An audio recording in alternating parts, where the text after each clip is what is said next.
सबसे पहले case study लेने से पहले ये जो इंस्टीट्यूट के स्टडी मटेरियल में दे रखे हैं बड़े सिंपल है, आपको सबको आते हैं ये वाले।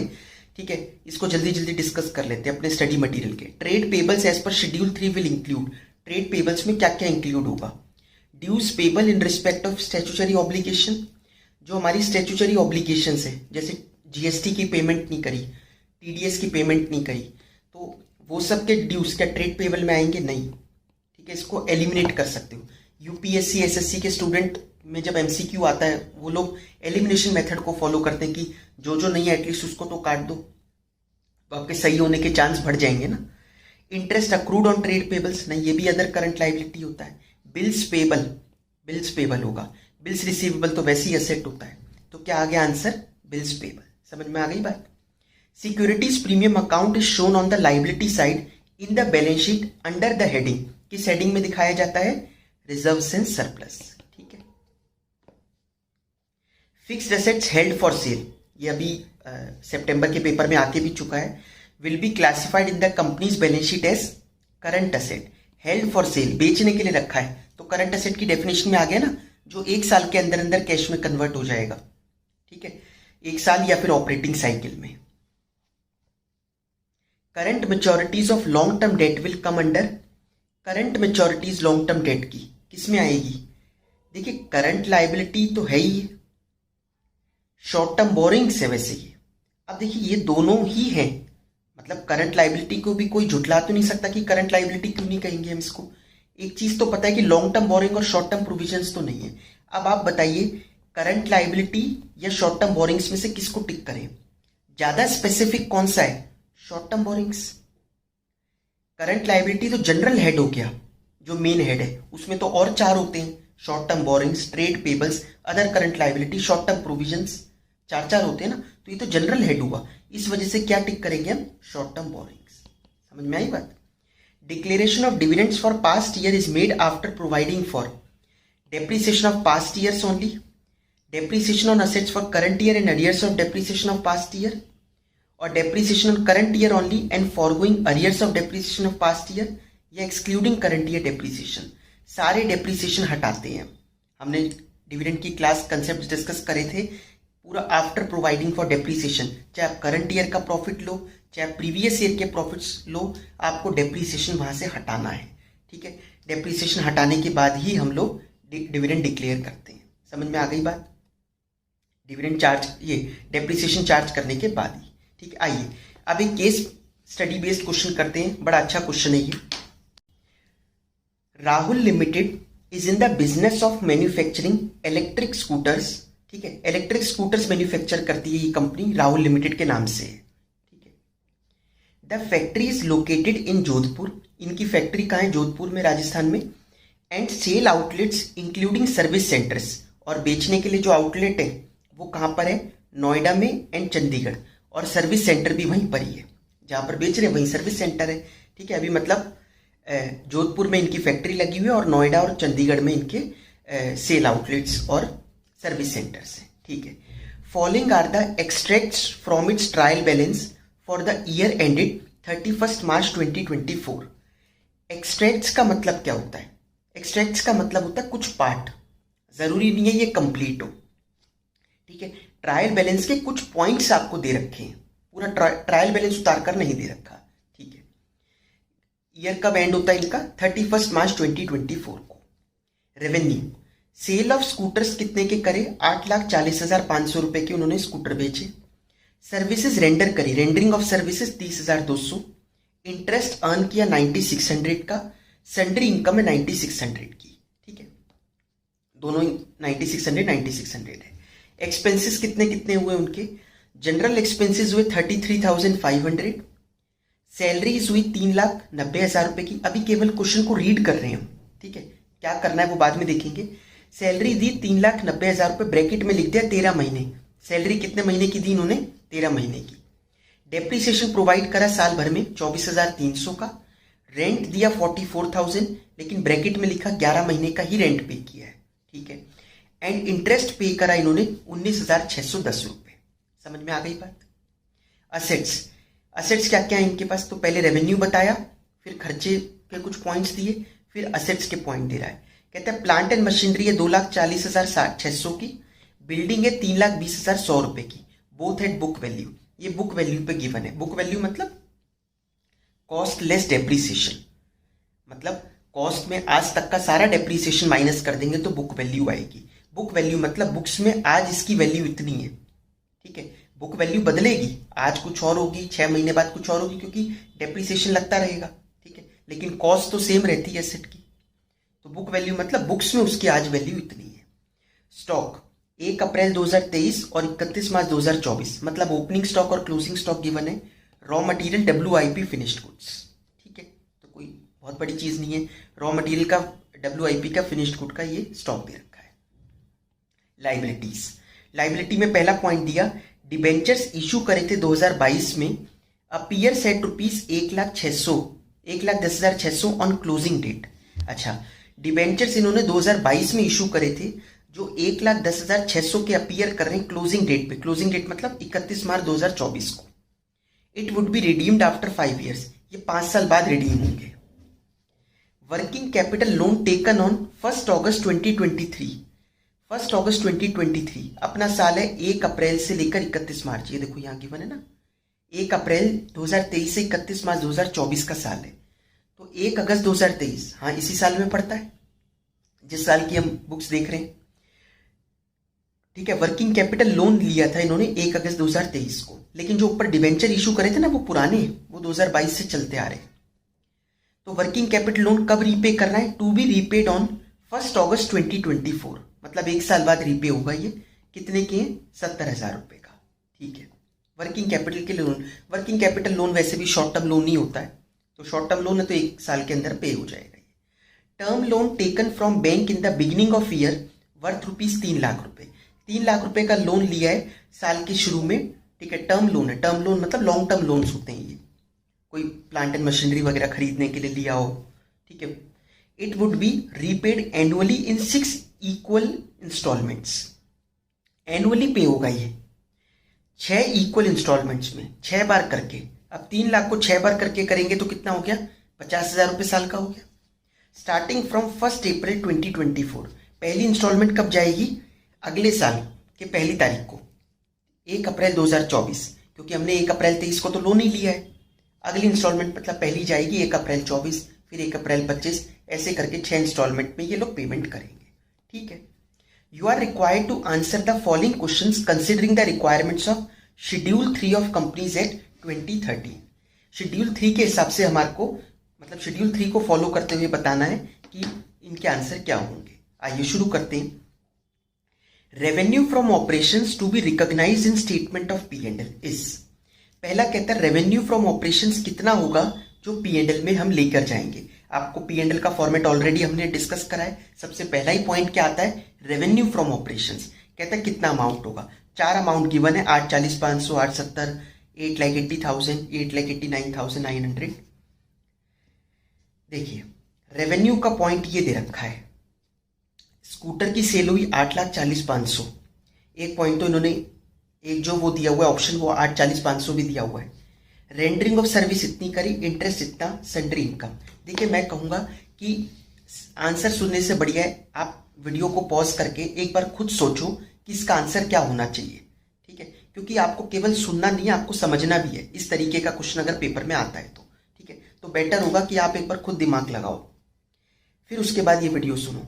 अब 8,40,500 में के स्कूटर बेचे, लेकिन इन्होंने सर्विस भी रेंडर करी है 30,200, तो क्या सर्विस रेंडर करना इनका रेवेन्यू का पार्ट नहीं है? बिल्कुल है रेवेन्यू का पार्ट, रेवेन्यू फ्रॉम ऑपरेशन का ही पार्ट होगा सर्विसेज रेंडर करना भी। भाई ये इनकी ऑपरेटिंग एक्टिविटी है। आप ऊपर कहा था ना इलेक्ट्रिक स्कूटर बनाता है, और उसने अपने आउटलेट के साथ साथ सर्विस सेंटर भी खोल रखे हैं नोएडा और चंडीगढ़ में, तो ये उसका पार्ट ऑफ बिजनेस हो गया। जो लोग गाड़ियां बेचते हैं, जो कंपनियां गाड़ियां बेचती हैं, ऑटोमोबाइल इंडस्ट्री मतलब, तो उनका तो काम है सर्विसेज देना, ठीक है, उनके सर्विस सेंटर्स होते हैं, तो ये उनकी ऑपरेटिंग एक्टिविटी है, कोई एक्स्ट्रा इनकम थोड़ी ना उनकी है। तो ये रेवेन्यू फ्रॉम ऑपरेशन का ही पार्ट बनेगा। इसका मतलब ये और ये, तो क्या इंटरेस्ट अर्न भी आएगा? नहीं, इंटरेस्ट तो बैंक में पैसा जमा कराए तो उससे इंटरेस्ट आ रहा है, ये तो अदर इनकम हुई। सन्ड्री इनकम, छोटी मोटी इनकम, कुछ स्क्रैप वगैरह हो गया उससे 9,600 और कमाया, वो भी अदर इनकम हो गया।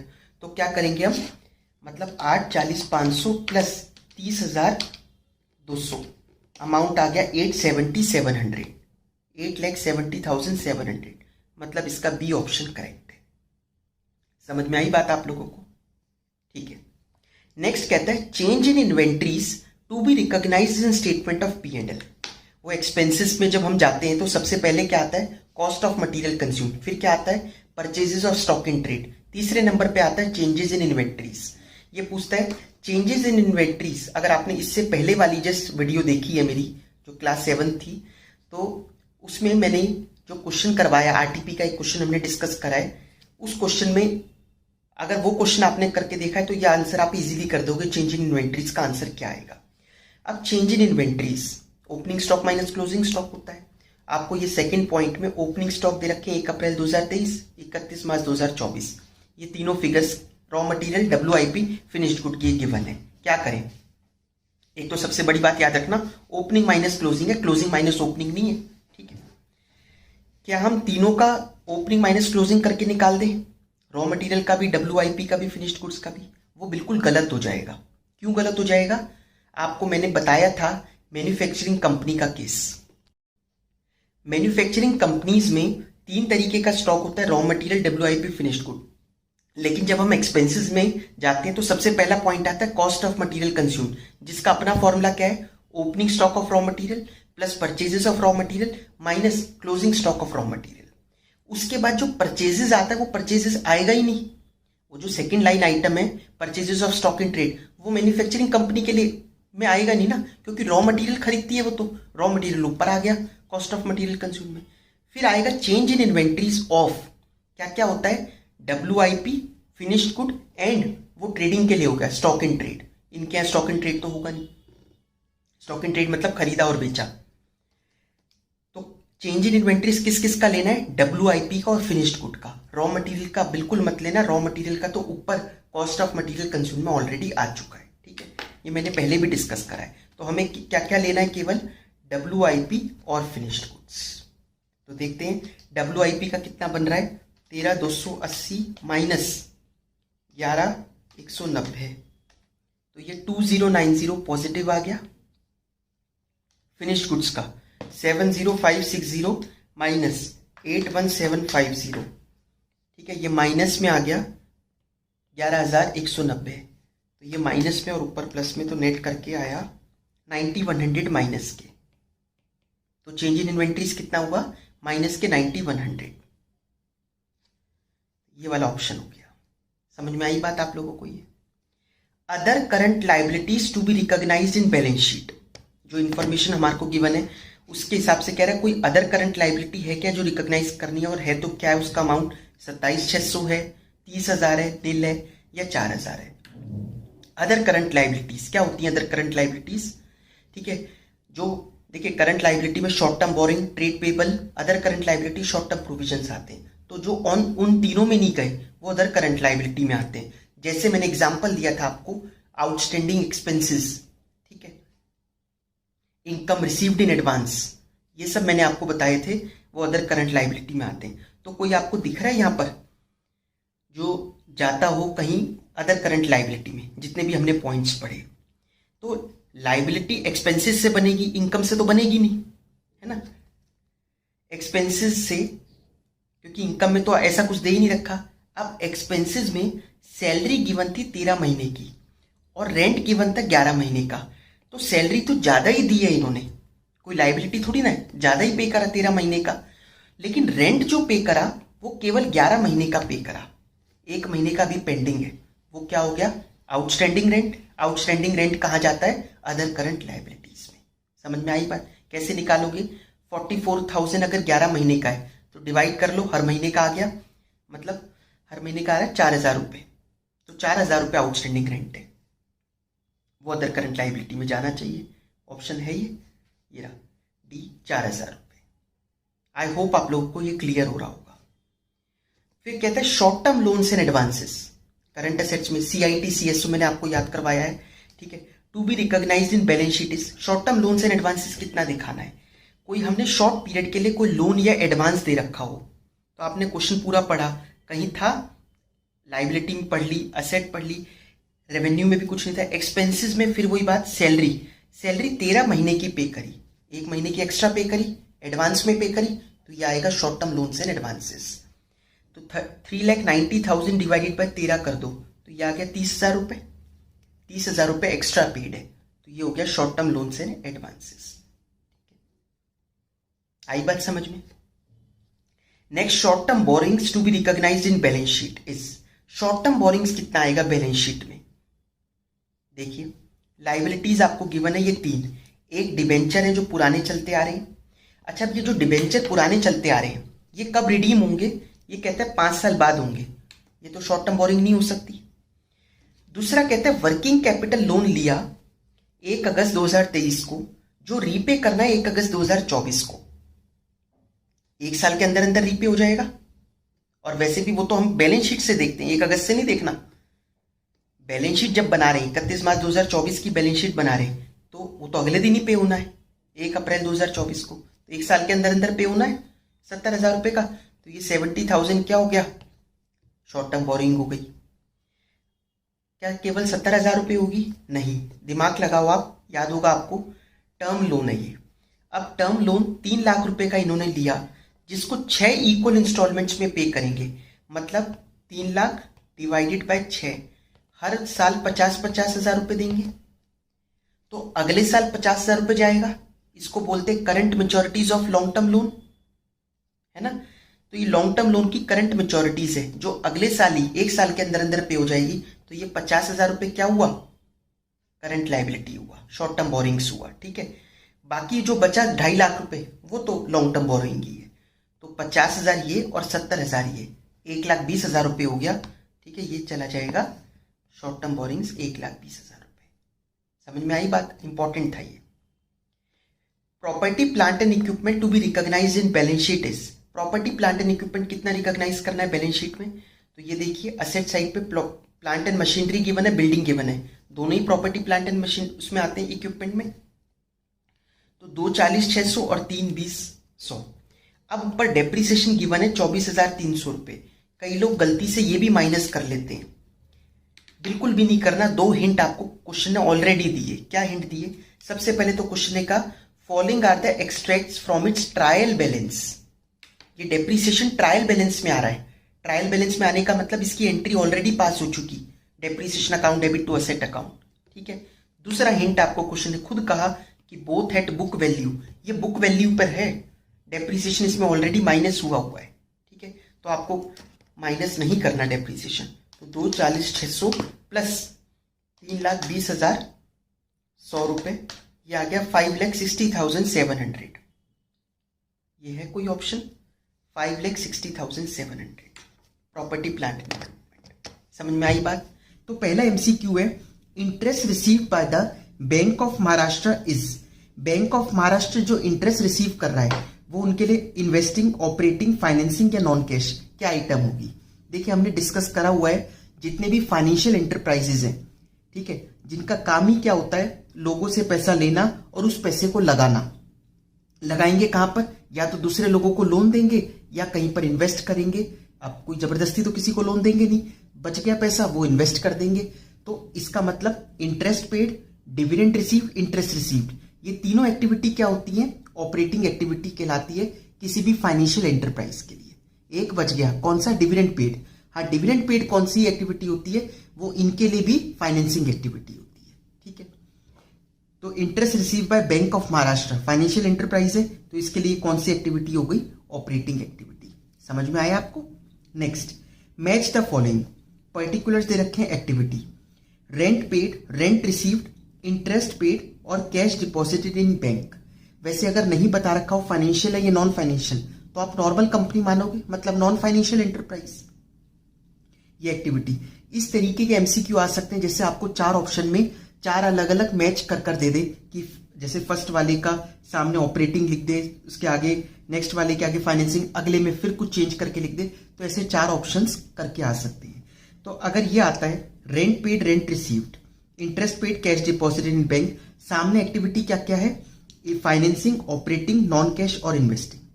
आप बताइए, रेंट पे करना, रेंट पे करना कौन सी एक्टिविटी है? रेंट हम क्यों पे कर रहे हैं? वहां पर अपना ऑफिस चला रहे होंगे हम, उसलिए रेंट पे हो रहा है। तो रेंट पे करना एक ऑपरेटिंग एक्टिविटी कहलाएगा। समझ में आई बात? रेंट रिसीव्ड, रेंट क्यों रिसीव कर रहे हो? क्योंकि आपने किसी बिल्डिंग में कहीं पर किसी जगह पर पैसा इन्वेस्ट करा और उसको किराए पर चढ़ा दिया, तो रेंट रिसीव्ड एक इन्वेस्टिंग एक्टिविटी है। ठीक है, ये सब आपको मालूम ही होगा ऑलरेडी। इंटरेस्ट पे करना, आपने कोई लोन ले रखा है, उस पर इंटरेस्ट पे कर रहे हो। लोन लेना कौन सी एक्टिविटी होती है? फाइनेंसिंग। तो इंटरेस्ट पे करना भी कौन सी होगी? Financing. Cash deposited in bank, bank में पैसे जमा कराना।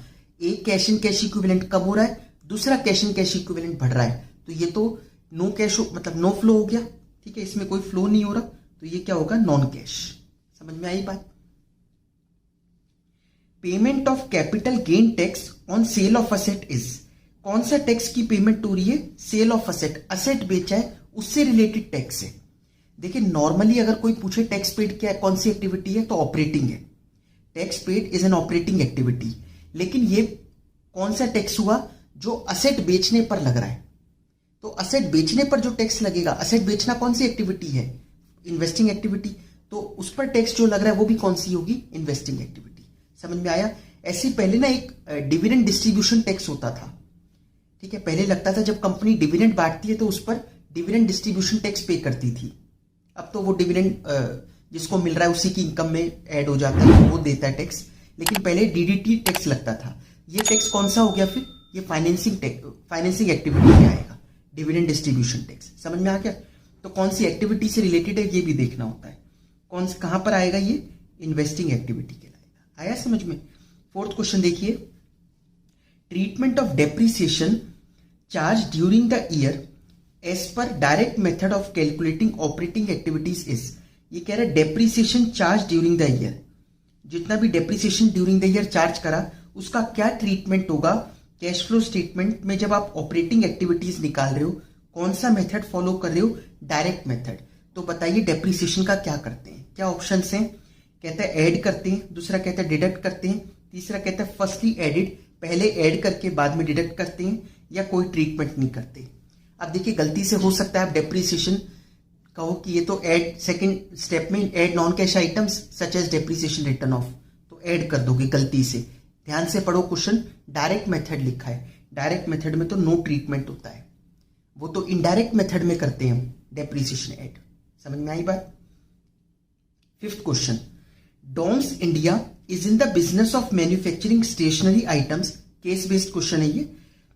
Having main plant in Gujarat, उनका मेन प्लांट कहां पर है? गुजरात में। During the year ended 31 March 2024 following are some of their transactions in statement of P&L and balance sheet. P&L और बैलेंस शीट में ये कुछ उनकी ट्रांजेक्शन हमारे को दे रखी है। ये सारा जो है ये रुपीज इन करोड़ है, जितना भी आपको नीचे दे रखा है ये क्या है? Rupees in crore.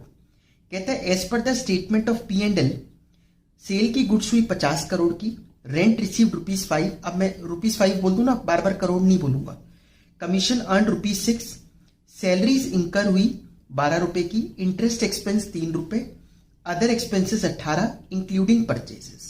समझ में आया? ये सब कहां से उठाया उन्होंने? P&L से उठा रखा है। As per balance sheet extract, balance sheet से निकाल के लाए 31 March 2024, 31 March 2023। Debtor, accrued rent, outstanding salary, interest paid in advance. एक बार जस्ट रीड कर लेते हैं पूरे क्वेश्चन को, है ना। During the year furniture having book value of ₹0.20 was sold at a loss of 0.01. Full stop. A loan of ₹4 was taken to finance a machine of ₹5. The remaining amount for machine was arranged through internal sources. ये कहता है एक loan लिया था 4 रुपए का, ठीक है। किस चीज के लिए लोन लिया था? एक मशीन खरीदनी थी 5 की, उसके लिए लिया था, ठीक है। और रिमेनिंग अमाउंट कहां से अरेंज करा? वो इंटरनल सोर्सेज से, उनके पास रिजर्व्स वगैरह रखे थे, उसी से ही उन्होंने पैसा अरेंज कर लिया, बचे हुए 1 करोड़ रुपए। अब ये 2-3 क्वेश्चन हमारे को दे रखे हैं। कहता है कैश फ्लो ऑपरेटिंग का बताओ, इन्वेस्टिंग का बताओ, फाइनेंसिंग का बताओ। इस तरीके का क्वेश्चन हमसे पूछा है। आपने क्वेश्चन पढ़ लिया, एक बार रफली, अब कोई फॉर्मेट बनाने की तो जरूरत है नहीं, MCQ है।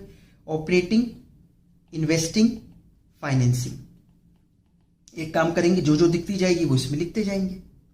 सबसे पहले बात अब देखते हैं शुरुआत से क्या दे रखा था। आपको कहते हैं सेल ऑफ गुड्स करी 50 रुपए की, सेल ऑफ गुड्स 50 है। अच्छा, यहां पर ऑपरेटिंग निकालने के लिए डायरेक्ट मेथड अप्लाई करें, इनडायरेक्ट मेथड अप्लाई करें। आपको सेल गिवन है, रेंट अर्न कमीशन, ये सब चीजें गिवन है। आपको नेट प्रॉफिट तो दे नहीं रखा कि आपको प्रॉफिट से उल्टा चलकर डेप्रिसिएशन वगैरह ऐड करके आप पहुंच पाओ, तो डायरेक्ट मेथड ही अप्लाई करना पड़ेगा मजबूरन। गुड्स की सेल 50 की हुई, क्या ये पूरे 50 कैश में है या क्रेडिट में है या दोनों में है? Question is silent.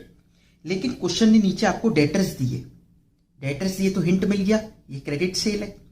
साल के शुरू में डेटर थे 10 के, साल के एंड में कितने के? 6 के। आपको मैंने कई बार बोला है असेट अकाउंट, ठीक है, असेट अकाउंट जब हम बनाते हैं, असेट का बैलेंस डेबिट होता है, तो साल के शुरू में था 10, साल के एंड में है 6, ठीक है। आपने क्रेडिट में और सेल करी 50 की, सेल करोगे तो डेटर डेबिट टू सेल्स, ठीक है। तो इसका मतलब 60 माइनस 5 6, तो 54 रुपीज आपको रिसीव हुए during the year. Cash receive from debtors कितना है? 54, तो ये प्लस में आ जाएगा 54। समझ में आई ना बात? मैं ये नहीं कह रहा आपको ये टी शेप बनाने की जरूरत है, मैं समझाने के लिए कह रहा हूं। अदरवाइज आप सीधा 10 प्लस 50 माइनस 6 करिए, आ जाएगा। अब कहते हैं रेंट अर्न करा इन्होंने 5 रुपीज का। रेंट अर्न करना ये तो इन्वेस्टिंग एक्टिविटी है। अब देखिए रेंट अर्न कर रहा है 5, लेकिन नीचे क्या करें हम? इन्वेस्टिंग भी साथ साथ चले या केवल पहले ऑपरेटिंग बता दूं? एक काम करता हूं, केवल ऑपरेटिंग पहले बता देता हूं। तो रेंट को अभी आप इग्नोर कर दीजिए। कमीशन अर्न, कमीशन अर्न करा ₹6। कमीशन अर्न क्या इन्वेस्टिंग एक्टिविटी है? क्या ये फाइनेंसिंग एक्टिविटी है? नहीं। तो कमीशन अर्न करना कौन सी एक्टिविटी है? Operating activity. ये इन्वेस्टिंग या फाइनेंसिंग तो हो नहीं सकती। क्या कमीशन से रिलेटेड कोई बैलेंस शीट में दे रखा है चीज? देखिए आप, फिर मैं बता रहा हूं, ध्यान रखना। कई बार हमने जो क्वेश्चंस करे फुल फ्लेजेड, उसमें बताया है मैंने, वर्किंग कैपिटल एडजस्टमेंट जो आप करते हो ऑपरेटिंग में, वो वर्किंग कैपिटल ऑपरेटिंग वाली होती है। अगर वो ऑपरेटिंग वर्किंग कैपिटल नहीं है तो आप उसको नहीं ट्रीट करते, ठीक है। इस तरीके के क्वेश्चन हमने करके देखे।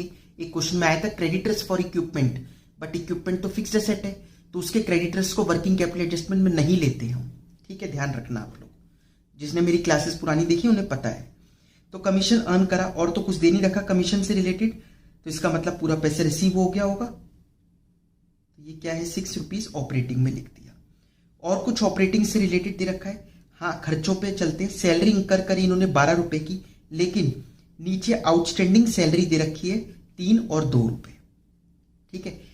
अब देखिए सैलरी इंकर करी 12 रुपए की, हम कहां से कौन से एक्सट्रैक्ट्स में से ये सैलरी वैलरी आपको मिल रही है?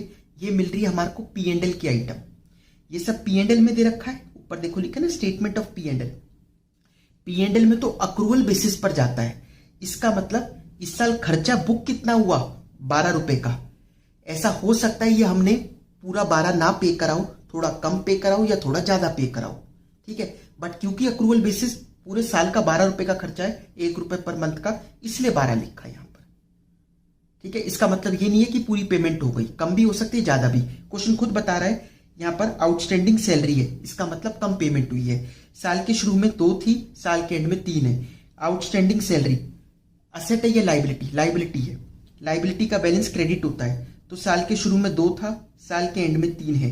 जब P&L में ट्रांसफर करोगे आप salary, P&L debit to salary, तो सैलरी क्रेडिट होगा बाय SPL। कितने रुपए थे? 12 रुपए, ठीक है। तो ये 14, इसका मतलब यहां पर कितना आया? आपने पेमेंट कितनी करी? 11 रुपए की। तो 11 रुपए की ऑपरेटिंग एक्टिविटी में से माइनस होगा, ठीक है। फिर वही बात, ओपनिंग ऐड करेंगे, क्लोजिंग माइनस करेंगे, ठीक है। इंटरेस्ट एक्सपेंस, इंटरेस्ट एक्सपेंस तो फाइनेंसिंग एक्टिविटी होता है। अदर एक्सपेंस 18 रुपए है, इंक्लूडिंग परचेजेस। बाकी खर्चे 18 रुपए के हुए, परचेजेस वगैरह मिला के। तो बाकी खर्चे 18 रुपए के हैं, ये माइनस कर दिया हमने। और तो कुछ नहीं दे रखा। ड्यूरिंग द ईयर एक फर्नीचर बेचा है इन्होंने। फर्नीचर बेचना इन्वेस्टिंग एक्टिविटी होगा। लोन लेना, फिर लोन लिया है, फाइनेंसिंग एक्टिविटी होगा। वैसे ही डायरेक्ट मेथड है तो इंटरेस्ट एड बैक तो करना नहीं कुछ। तो ऑपरेटिंग आई होप अब हमारा हो चुका है। तो ऑपरेटिंग का आंसर निकाल लेते हैं। ये हो गया 60 माइनस 11 माइनस 18, तो ये निकल के आ रहा है 31, ठीक है। 31 करोड़ का पहला ही पॉइंट ए था, ए वाला आ गया आंसर 31। आई होप क्लियर हुआ होगा आपको। अब इन्वेस्टिंग पर चलते हैं। इन्वेस्टिंग पूरा पढ़ा हमने। रेंट अर्न, इन्होंने रेंट अर्न करा था 5 रुपए का, लेकिन नीचे अक्रूड रेंट दिया। अक्रूड रेंट मतलब rent due but not received. Due हो गया बट हमने रिसीव नहीं किया। असेट है ये, ठीक है, अभी पैसे मिलने वाले हैं ना, असेट है ये हमारे लिए। साल के शुरू में तो कुछ नहीं था, लेकिन साल के एंड में कितना है, 1 रुपए है, ठीक है। जैसे अगर आप टी शेप अकाउंट बनाते हो, साल के एंड में कितना है, 1, शुरू में कुछ भी नहीं है, असेट का बैलेंस डेबिट होता है। पीएनएल में कितना पहुंचाया आपने, पीएनएल में गए 5 रुपए। पीएनएल में ले जाने की एंट्री क्या होती है, ये इनकम है, इनकम को पीएनएल में लेके जाओगे क्रेडिट में, तो रेंट डेबिट टू पीएनएल, ठीक है, रेंट डेबिट टू एसपीएल 5 रुपए। तो इस बार इसका मतलब रिसीव कितना हुआ है, 5 में से 1 चले जाएंगे तो 4 रुपीज रिसीव हुए हमारे को, ठीक है, वो ओपनिंग एट क्लोजिंग माइनस, तो 4 रुपीज रिसीव हुए, ये इन्वेस्टिंग में प्लस हो जाएंगे। क्लियर हुआ। अब और कोई खर्चा, और तो कुछ इंटरेस्ट रिसीव, डिविडेंड रिसीव तो कुछ दे नहीं रखा, ठीक है, कोई इनकम नहीं दे रखी। हाँ, लेकिन सी पॉइंट में कहता है furniture having book value of ₹0.20 was sold at a loss of ₹0.01, ठीक है, 0.20 उसकी बुक वैल्यू थी, इतने के लॉस पर बेचा, तो इसका मतलब कितने का बेचा, 0.19 का बेचा, ठीक है, 0.19 पैसे आपके पास रिसीव होंगे, ठीक है। और एक मशीन, 4 रुपए का लोन लेने के बाद एक मशीन खरीदी 5 रुपए की, मशीन खरीदना 5 रुपए की, कौन सी एक्टिविटी हुई, फाइनेंसिंग, ठीक है। अब इसका टोटल लगा लेते हैं, 4.19 minus 5,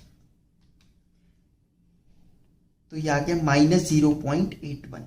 cash used in investing activity -0.81, तो ये बी आंसर आएगा, -0.81। क्लियर हुआ। Cash flow from financing activity निकालना है। फाइनेंसिंग, सबसे पहले ऊपर देखिए इंटरेस्ट का खर्चा कितना था पीएनएल में, 3 रुपए का, ठीक है। नीचे आपको कहा interest paid in advance, advance में इंटरेस्ट पे कर रखा है, साल के शुरू में 1, साल के एंड में 0। तो अगर हम इसका टी शेप अकाउंट बनाकर देखें, इंटरेस्ट पेड इन एडवांस एक असेट होगा, ठीक है, जल्दी खर्चे देना असेट होता है, साल के शुरू में 1 है, साल के एंड में 0 है। इंटरेस्ट का खर्चा कितना बताया था, 3 रुपए पीएनएल में गया है, एंट्री क्या होगी, पीएनएल डेबिट टू इंटरेस्ट, मतलब इंटरेस्ट तो क्रेडिट हो रहा है, ठीक है, कितने से, 3 रुपए से। तो पेमेंट कितनी करी आपने, 2 रुपए की, ठीक है, 2 रुपए की पेमेंट करी है, 2 रुपीज इसमें क्या हो जाएंगे, माइनस। समझ में आया। और कोई फाइनेंसिंग एक्टिविटी, हाँ, एक ये लोन लिया था 4 रुपए का, तो लोन लेना कौन सी एक्टिविटी होगी, फाइनेंसिंग एक्टिविटी, पैसा आएगा उसमें, तो ये निकल के आ गया 2, आंसर आ जाएगा ये। समझ में आया आप लोगों को ये। अच्छा, जिन लोगों को कंफ्यूजन रहती है, कभी आप कुछ ऐड कर रहे हो, कभी कुछ माइनस कर रहे हो, कभी ओपनिंग में ओपनिंग ऐड हो रहा है, कभी क्लोजिंग ऐड हो रहा है, ये डाउट आते हैं। देखिए इसको, अब अगर आपको लॉजिक नहीं समझना, केवल जल्दी सी समझ में ये रटना है, तो देखिए क्या कर सकते हो आप, बिगिनिंग एंड, आउटस्टैंडिंग एडवांस, मैं आपको सिंपल वे में, और ये भी बात सही है कि अगर आपको लॉजिक समझ आ भी गया तो इतना टाइम थोड़ी ना कि आप वहां पर एनालाइज करते बैठो, करते रहोगे। आपको क्या करना है, आउटस्टैंडिंग वाले को तो ऐड करना है, किसमें, जो भी आप पीएनएल से आइटम उठा रहे हो, पीएनएल वाले में आउटस्टैंडिंग इन बिगिनिंग और एडवांस एट एंड, इसको तो ऐड करना है। और ये दोनों जो हैं, आउटस्टैंडिंग एट एंड और एडवांस इन बिगिनिंग, इसको माइनस करना है। आउटस्टैंडिंग मतलब सब कुछ आउटस्टैंडिंग, चाहे वो एक्सपेंस हो चाहे वो इनकम हो, डेटर और क्रेडिटर भी इसमें इंक्लूड है, ठीक है, इंक्लूडिंग डेटर क्रेडिटर। आउटस्टैंडिंग खर्चे हो, डेटर्स हो, क्रेडिटर्स हो, मतलब या तो पैसा देना बाकी है या पैसा लेना बाकी है, आउटस्टैंडिंग ही है वो। तो सब में क्या होगा, ये बिगिनिंग वाला आउटस्टैंडिंग ऐड होगा और एडवांस इन एट एंड, ये दोनों ऐड होंगे। क्या माइनस होगा, आउटस्टैंडिंग एट एंड माइनस होगा और एडवांस इन बिगिनिंग माइनस होगा। तो कहां पहुंचेंगे हम, तो हम पहुंच जाएंगे ऐसी वैल्यू पर जो पैसा या तो मिला है या पैसा दिया है। नहीं समझ में आया, फिर बताता हूं। देखिए, जैसे मैं आपको कहूं डेटर साल के शुरू में 100 थे, साल के एंड में 90 हैं, और हमने डेटर्स को इस बार 1000 रुपए की सेल करी। अब अगर आप लॉजिक से चलो, लॉजिक क्या कहता है, एक बार आराम से एनालाइज करें कि भाई साल के शुरू में 100 रुपए के मेरे डेटर थे, मैंने 1000 का और सामान बेच दिया तो 1100 रुपए उनसे लेने बाकी हैं, बट अभी 90 रुपए अभी भी बाकी हैं। साल जब एंड हुआ तो 90 रुपए अभी भी बाकी थे, तो इसका मतलब हमें कितने मिल गए, तो हमें 1010 रुपए मिल गए। ये कैश रिसीव फ्रॉम डेटर्स है, इसको ले जाइए आप cash flow from operating activities में। माना क्या आप इतना कर देखोगे, सीधा आपको पता है ओपनिंग ऐड करना है और क्लोजिंग इसमें से माइनस करना है। तो अब मैंने यहां पर क्या लिख दिया, जैसे आउटस्टैंडिंग बिगिनिंग, तो बिगिनिंग में आउटस्टैंडिंग कितना था, बिगिनिंग में था 100 रुपए, एंड में कितना था 90। तो देखिए 100 वाला तो ऐड होएगा 1000 में और ये 90 वाला माइनस होगा, क्योंकि इसमें आ रहा है ना 90, ये वाली फिगर। समझ में आई बात।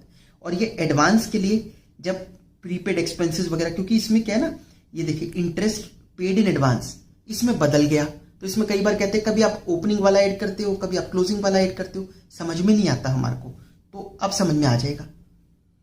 आउटस्टैंडिंग और एडवांस मैं फिर से लिख कर दिखाऊं, अगर आप वहां पर थोड़ा अनटाइडी सा हो गया हो। बिगनिंग